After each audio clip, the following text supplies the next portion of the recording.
Welcome to Willow Healing Matters, the podcast. We are so excited to have you joining us on this journey where we explore different ways to empower your soul, whether it's healing in your kitchen or all the way up in the corporate world. Come with us as we look into different ways to heal your mind, body, and soul. My virtual obsession, my romantic thriller, is now available on Amazon and other online retailers. This book explores the intersection of loneliness, love, and how chasing perfection through technology can lead to fantasy and reality colliding. My virtual obsession out now. Hey everyone, it's Catherine Crestani with another episode of Willow Healing Matters, and today I am joined by Judith Collins. So she's a widely recognized as one of the world's foremost aura readers with over 70 years of experience seeing and interpreting human energy fields. Gifted from early childhood, Judith has spent her life studying the colors, patterns, and meanings within the human aura, working across industries and even supporting medical and legal professionals with her unique insights. Her work explores how our energy reveals our emotions, health, relationships, and deeper soul journey, and how understanding it can lead to self-awareness, healing, and personal transformation. So a big welcome to the show, Judith. Thank you very much. Now, you have been doing this for quite a long time. How did you realize that you were seeing auras? Was it an early discovery or something that you've just always been able to do? Well, my journey is most probably, as medical science tells me, is unique.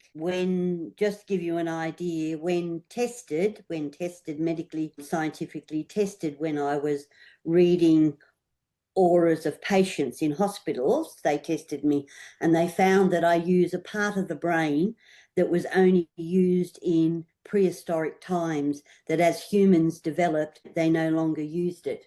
And so there's an interesting thing right there. Yes. So I was born just talking in colour. My earliest, I don't have very early memories under the age of 3 or 4, just a few, but my mother noticed that everything I did when I was learning to talk, I was talking in a colour. I would point to a colour. I didn't know the name of the colour. She says that I would point to a colour and say, this person is, and I would hold something up. And so I'm very lucky that my mother was a devoted stay-at-home mother in those days. Typical cancer, flew around to children and cuddled them all the time, kissed them all the time, and did and helped all their talents and developed all their crafts and creativity and whatever. And she looked at me and she realised that I was different, and so she didn't know what to do about it.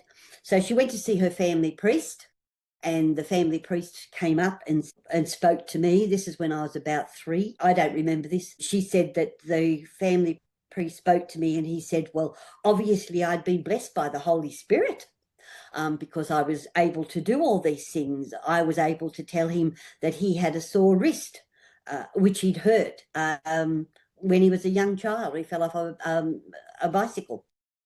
Apparently, as I said, I don't have memories of all of these things. These are all my mother's stories. When my parents came to recognise that I had more of a gift than they thought it was artistic. They thought that I might be a writer, which I've written 4 books, but then I might be an artist or an actor or a painter or something, because I spoke in relation to all these colours. Basically, the episode I do remember very clearly was my mother was hanging washing on the line. My father was out in the backyard cutting timber, and they were talking about the next door neighbour. They were very good friends with the next door neighbours, and all of a sudden the next door neighbours weren't talking to them and they didn't know why. And my mother said, I wonder what we've done, what we've said, if we've said something. And I turned around and I said to them, I said, he's dying, they're busy. So my father quickly went round and saw them, and sure enough, the father of the family was in hospital dying. Wow. So they weren't being ignored. It's just the family. They were very, very busy being prepared to grieve, losing the breadwinner, the husband, the father, everything. So my parents after that, they had a wake-up call. My mother tells me that when I was 2, I walked into her bedroom in the early hours of the morning and said that Nana was coming to visit. In those days, people didn't have phones in their houses because they were too expensive. And I woke her up and I said, and she said, well, how do you know it's Nana? And I said, because it has all her colours. It's her. It's all her colours. And 10 o'clock, my grandmother knocks on the door and my mother hadn't made a cake. So there, that gives you an idea. Yes. I love that you say that you could see her colors. So for you as a child and as you stepped more into this work, did you find you noticed that people started having the same colors showing up in their field? No. Nobody has the same colors. Nobody has the same colors. What people generally talk about auras is a whole lot of nonsense. People come up and say to me, I've been told my color is blue. Well, if it's blue, you're dead. I've been told my color is red. Well, if you're red, you're dead. Simply because the aura produces colors, just like words are colors, sounds are colors, the wind is colors, the sun is colors, everything is colors, because color is a vibration. It's a vibration of the universe. It's a vibration from the moon, the sun, Mars, everywhere. It's a vibration, and it has a language to it. It has a really good language. So the way that people can understand an aura and how it forms. An aura is what you see, it's what you hear, it's what you think, it's what you say, it's what you feel, it's what you care about, it's what you engage with, it's the relationships around you. That's what the human aura is. It's a reflection of that. And if you're going through stress or you're belittling yourself, all those patterns show up in your aura. I say to people all the time, you can go to a clairvoyant, you can go to a medium, they can channel a spirit, and you don't know what they say is true until you wait until time unfolds and you wait and see. But when you get your aura read, they don't tell lies. And if you don't recognize at least 10 things in your aura when you're being told, then it's not your aura. I have people say to me, oh my God, is it that bad? Oh my God, I didn't think I was still hanging on to that.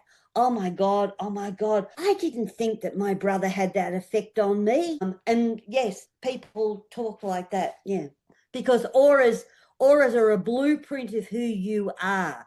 They're not a fanciful, new age, psychic, spiritual thing. They're a breathing apparatus. And when your aura cannot breathe, you are dead. Your aura cocoons you around your body in different layers outside. It has to breathe.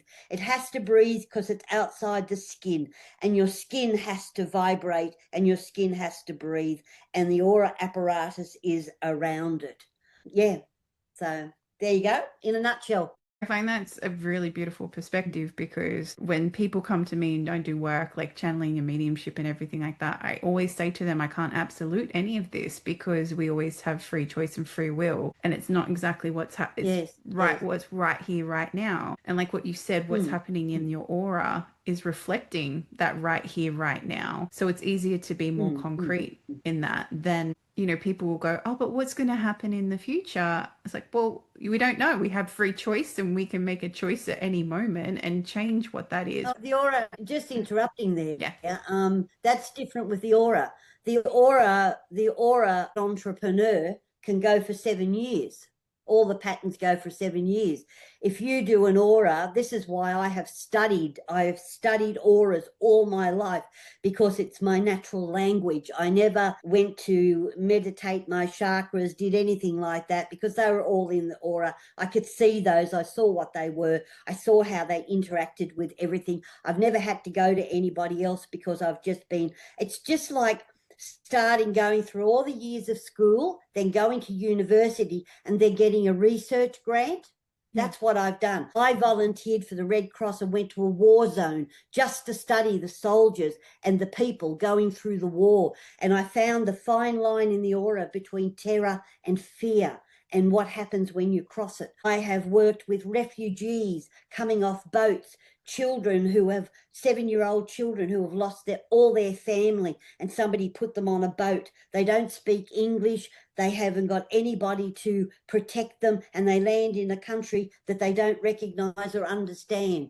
What goes on in the human aura is the psyche. So for people to understand, all the colors around your head move around quite steadily, not rapidly, but steadily. And they reflect exactly where your thinking is, where your belief system is, what you've just taken in. If you've just taken in a piece of information that you thought was interesting and mind's going to hang on to it, that's going to move down your aura. The most important colors in a human aura are from the ankles down to the feet, because that shows how you're traveling.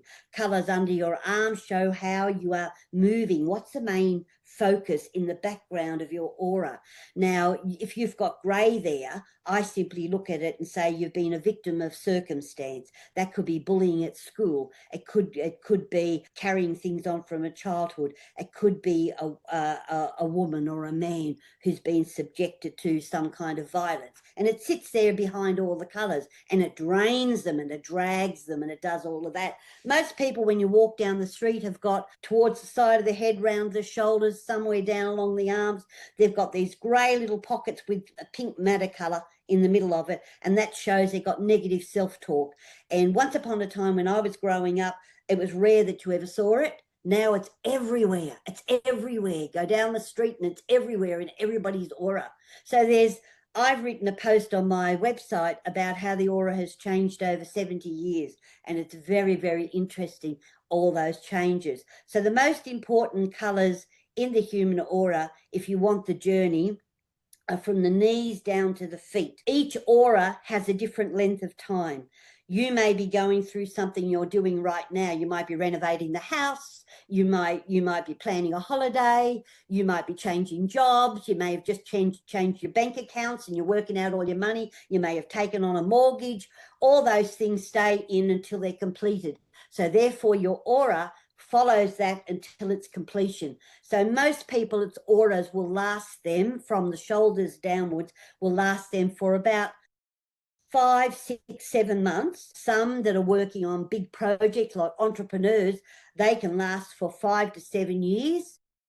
And they're the most interesting auras to do, because they're full of energy, creativity, inspiration, spiritual guidance, past life, relatives from previous lifetimes in spirit guiding them and whatever. So that gives you an idea of a human aura. A human aura can give you the end of the journey. The colours underneath the journey can explain exactly where you're going to end up. You could be doing all this hard work, and right down underneath your feet is carmine, the colour of carmine, which is unexpected changes. Now, you've got to read the colours next to it, because unexpected changes can be violent, they can be tenuous, they can be financial stress, they can be a whole lot of things. So you've got to read the colour next to it to see if it's positive. Yes.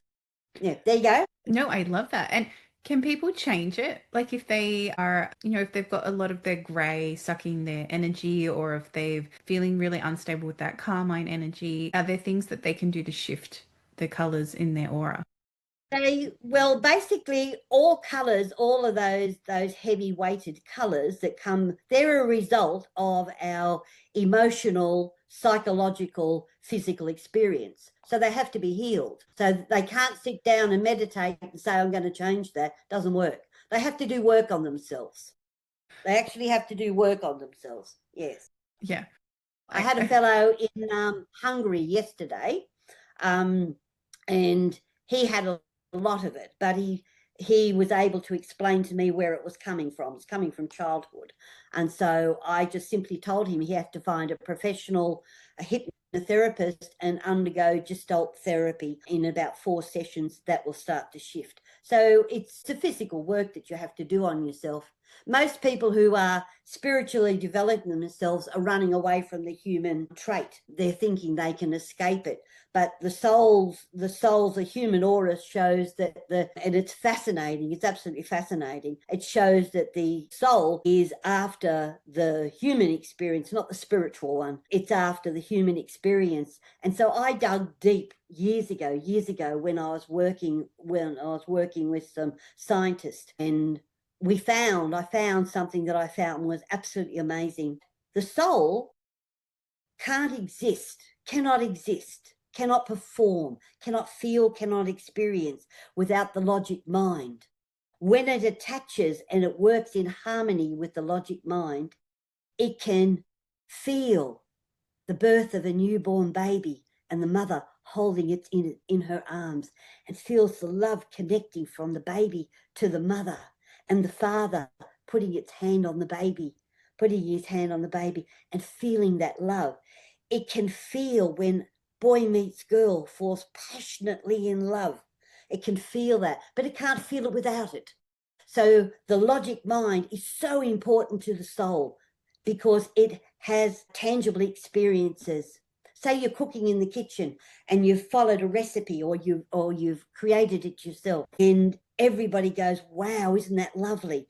The soul experiences that joy and that sense of fulfillment and reward because the logic mind has gone through the processes, and it allows it to experience the taste. Well, yeah, I've heard that Yes. before too, that the human experience is about experiencing the sensations. That's why we're here. We're here to like experience the emotions and experience the feelings and experience all those things. Because as you said, why else would the soul want to choose to incarnate here? You know, why would it want the human experience if it didn't want to expand? I hear a lot of people in the spiritual realm over the many, many years that I've done this say that quiet the mind, and the soul is saying, no, wake it up.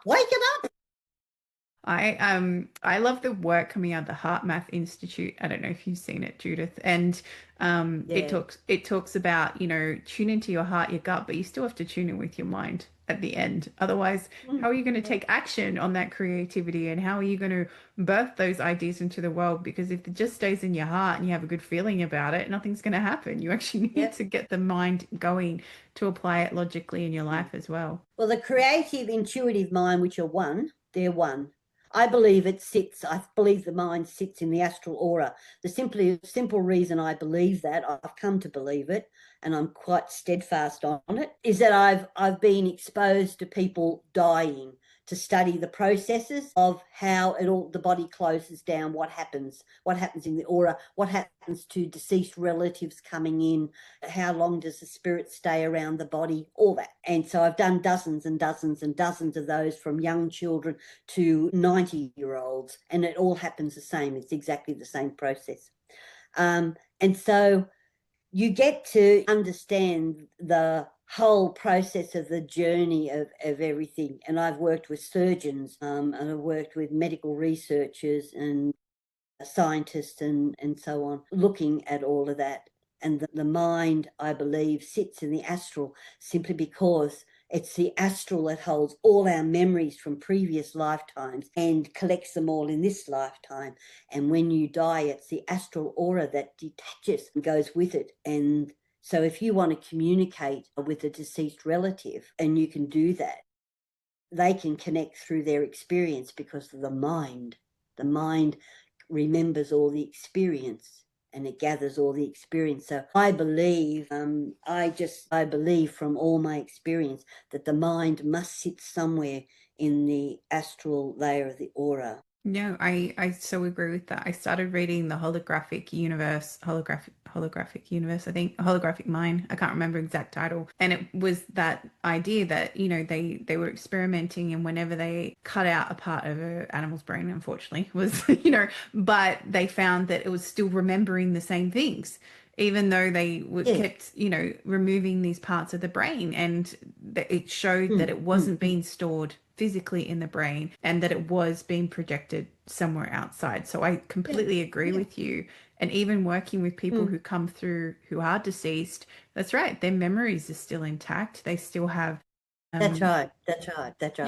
yeah, And it's like when people die, the body stays around, their astral spirit stays around their physical body, or the essence of their physical body if they're cremated, stays around relatives for at least 48 hours. A young mother who dies of breast cancer and she's left 3 children under the age of 10.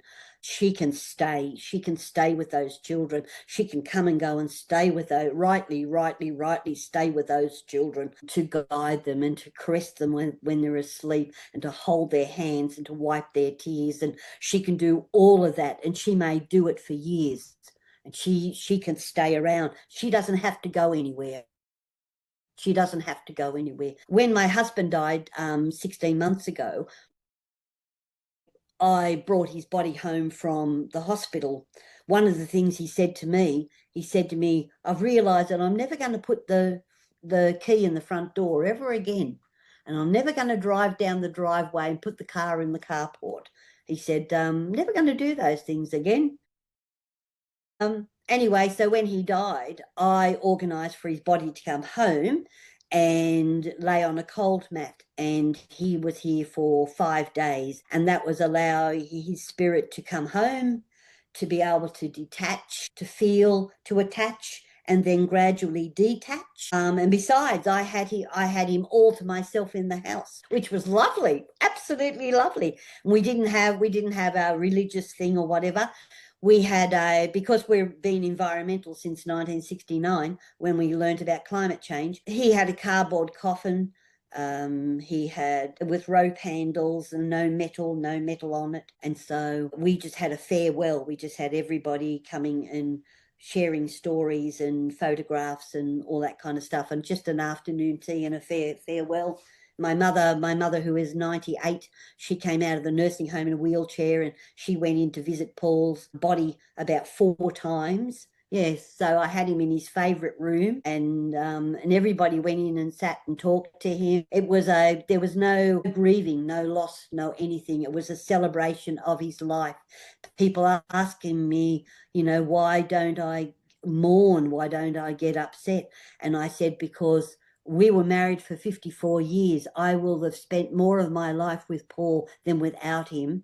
And also, every day that passes, I get closer and closer to being in him, with him in spirit. So there's why should I mourn? But what a beautiful way to honor him. I've always believed too that funerals, it's all sadness and grief, but they forget to celebrate the person and the amazing things that they've done. Like, when my grandfather passed, my dad did this beautiful eulogy of celebrating all his accomplishments. And it was just amazing, because I didn't even know half the things about that man, and it was like, wow. And then when he started to come through and talk to me, I was like, okay, we're still working from the other side. And, this is where the beauty of being able to honor the spirit the way that you want to. And then he's around you all the time, if he wants to be as well. Yes, well, every night, we've been together since we were 17, and every night we went to sleep, we held hands, and we said, as we lay ourselves to sleep, we pray the universe our souls to keep. Wake us now or wake us never. We wish to be together forever. And we said that 7 days a week for 54 years. Yeah. What a beautiful, I want to say it's a prayer, but it's almost intention and whatever spiritual word you want to put to that. But that is so beautiful. That's right. Mm-hmm. Yeah. Beautiful. And the question that's popping into my head is, can people learn how to see their own aura colors and see what's happening? Oh my God. I've taught thousands of people worldwide how to do that. So now, the question is, are they going to see it like me? And the answer is no. The reason being is because I've been a student for 70 years. They can't expect to get all my wisdom and all my knowledge and all my experience and learnedness in the space of one course.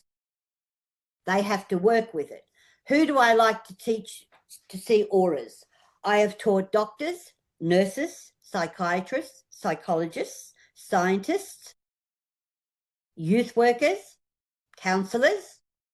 It's very important. School teachers, very important that they learn how to read energy patterns, because it gives them inspired decision-making and assessments. Yes. I love to teach all those people. Oh, I've taught veterinarians. I had a great time in England. I was working in the horse industry, the racehorse industry. Yeah. Yeah. That was excellent. So if people want to start to tune into their aura, do you have any tips for them in particular? Well, to tune into your aura, you really need to be, you need to have your logic mind aligned with your spiritual creative mind. Otherwise, you just get creative experiences that really don't mean much. You have to work on yourself to do this. You can't just sit down and do it. I give all my students exercises, and this lady in Canada, she was brilliant. Her husband worked from home and she only worked part-time. So when the kids were at school and he was working in his study, she put a chair at the back wall. So she'd go in quietly and she'd sit there and she'd do all these eye exercises while he was on his computer. And she could start to see the outline of his physical aura. And that's how she was practicing. She was sitting quietly watching her. Well, her husband wasn't able to judge her because he was focused on his work, but she just went into his study all the time and just practice for a half an hour every day. I just had this. Everybody does their own thing. Yes. Everybody does their own thing. There are my How to See and Read the Human Aura book. It is on my website. It's an ebook you can download, and it has all the exercises, just practical exercises you can do, because you do have to exercise your eyes. I laughed, you know, as I get older, I'm doing reading glasses, but when I read auras, I take my glasses off. I think that's so funny. Well, you don't need them to read the colors. No. Reading auras isn't about reading, like, for instance, I'll give you an example of colours. They're like words. If you have the letter A, let's just say red is the letter A. And then if you put T, it's AT. So that will be another colour. If you keep the T and the A and you put an R, it means a rat. But if you change the R to an S, it means sat. And if you change it to a B, it's bat. All different things. So all colours have languages when they're attached to other colours. You can't read one colour. There's no such thing. All the colours are letters in the colourful alphabet. And they are vowels in the colourful alphabet. And that's how you read auras. Yeah, and then to interpret that a bit more, so then they all interact differently with each other depending on the frequency and the balance happening in there. Would that be right?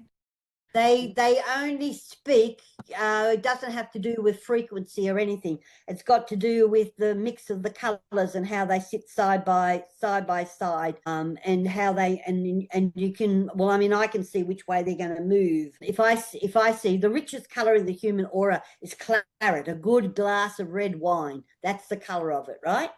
And it's the richest colour in the human aura. It can withstand anything. It's self-empowerment. You can have, when I was working with refugees, I was looking to find any colour, any little dot, any tiny little dot of claret, because it will grow and grow and grow and grow. And if I found it, I knew that it would grow over a 3-year period and they would be on top of everything they were suffering. And that's what claret does for you. It's a self-empowerment. It pulls you through anything that you've got to do. All medical researchers have got it in their aura. Entrepreneurs have got it in their aura. Surgeons often have it in their aura when they're facing a difficult thing and they've got to use their inspiration because their practical skills have come to a stop. So now they've got to be inspired. And you'll always find claret, burgundy, maroon. You'll always find them around there to deliver the goods. Amazing. And as we start to finish our time together, Judith, I asked the guests that come on the show, if you could heal or change something in the world, what would it be? Peace. Create peace within yourself. Because when you create peace within yourself, we all our energy goes up and we create peace in the world. Beautiful. And if people want to come and follow your work or come and find you, what's the best place that they can look you up or come get your book? My website is www.yourhumanaura.com. And if people, I have a service called Aura Insights, where people can send me 3 questions and I go through their aura remotely and look at what questions, if they're in crisis, they've got big decisions to make, those kinds of things, or they've had a spiritual experience and they need it explained.